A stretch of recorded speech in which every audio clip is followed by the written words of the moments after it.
काशी में दो महान साहित्यकार कथा सम्राट मुंशी प्रेमचंद और महाकवि जयशंकर प्रसाद के मित्रवत साहित्यिक संबंधों पर आधारित 2 दिवसीय राष्ट्रीय संगोष्ठी सह परिसंवाद आधारित कार्यक्रम का आयोजन केंद्रीय उच्च तिब्बती शिक्षा संस्थान और महाकवि जयशंकर प्रसाद ट्रस्ट के संयुक्त तत्वाधान में गत दिनों आयोजित किया गया।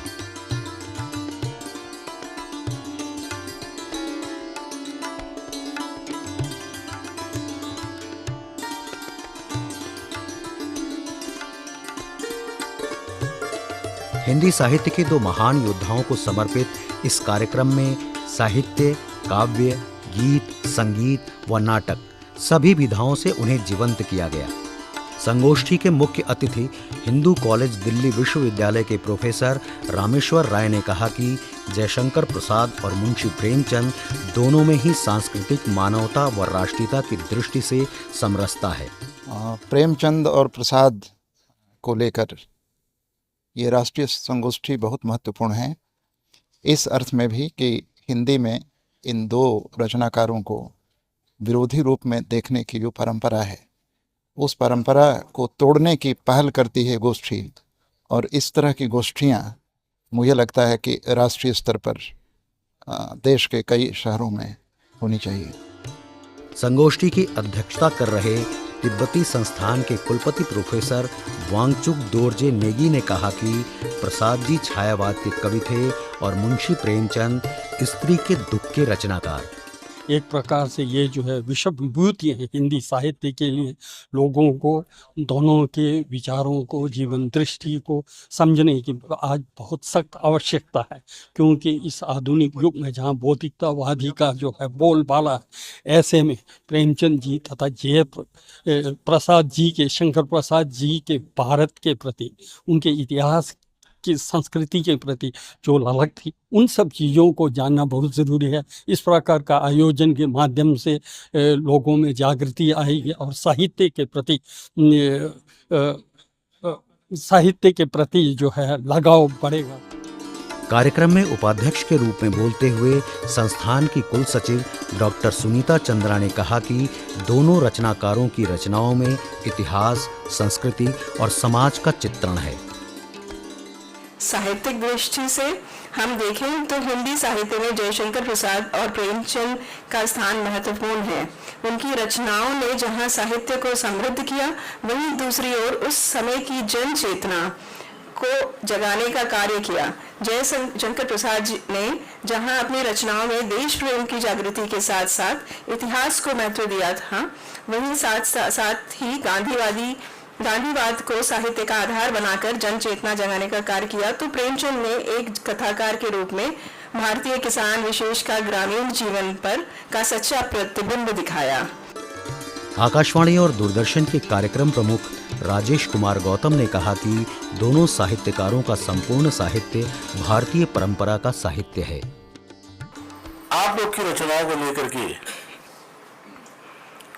रेडियो और दूरदर्शन ने बहुत सारे प्रोडक्शन किया, बहुत सारा कुछ श्रोताओं को, दर्शकों को नाटक के तौर पे या धारावाहिक के रूप में या एक रूपक के रूप में या एक डाकू के रूप में, डाकू ड्रामा के रूप में हम लोगों ने खूब प्रसारित किया इसको। जनता ने स्वीकारा भी इसको, क्योंकि स्वीकारोक्ति बहुत बड़ी चीज है।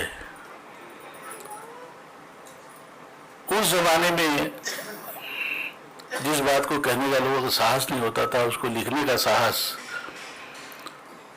करना बहुत बड़ी बात है। जहाँ तक प्रेमचंद जी की बात है, सूर्य वतन की बात हम करना चाहेंगे। उस जमाने में उन्होंने लिखा, जबकि उस वक्त लिखना बड़ी बात थी। तो कहने का अर्थ है कि हम बहुत डिटेल में न जा करके सिर्फ इतना जरूर कहना चाहेंगे, प्रेमचंद जी और प्रसाद जी की जो ख्याति है हमारे लिए एक मार्गदर्शनी, एक सचेतक की भूमिका में है।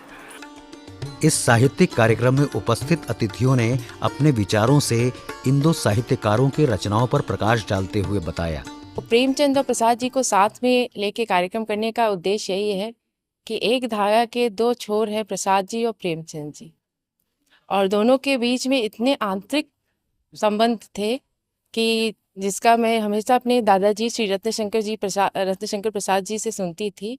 वो उन्होंने 2-3 कहानियाँ बताई। प्रसाद जी ने गुंडा जो कहानी लिखी थी, जो बहुत प्रसिद्ध है, मुझे लगा बनारस के हर वर्ग के लोग उसको जानते होंगे।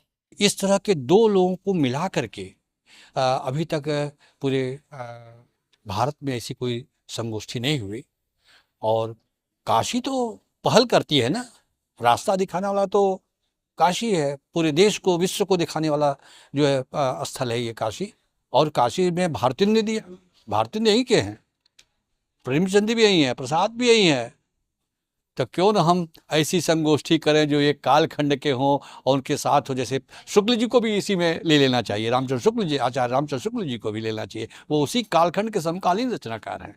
जब दोनों तीनों की बात हो तब आनंद आएगा ना, कि एक दूसरे के समीप हैं और दूसरे की भावनाओं से परिचित है, और साहित्य में किस तरह से वो प्रत्यावर्तन करते हैं, आवर्तन करते हैं, ये सब सारी चीज़ें तो एक साथ आएंगी तो बड़ा आनंद का अनुभव। इन दोनों ही रचनाकार के ऊपर, मुंशी प्रेमचंद और जयशंकर प्रसाद के ऊपर संगोष्ठी का होना हमारे समय की मांग है, क्योंकि जिस तरह की परिस्थितियां इनके साहित्य में हमको मिलती हैं, राष्ट्रीय प्रवृत्तियां जो हमें प्राप्त होती हैं, समाज की अन्य समस्याएं जो हमें प्राप्त होती है, स्त्री शिक्षा को लेकर, स्त्री के उत्थान को लेकर, दलित समस्या जो प्राप्त होती है, तो समस्याओं के समाधान की दृष्टि से, और दोनों का ही साहित्य जो सत्यम शिवम सुंदरम का जो एक स्वरूप रचता है, जो हमें मानवता प्रदान करता है, इस दृष्टि से इस संगोष्ठी का आयोजन हमारे आज के समाज के लिए शुभ है।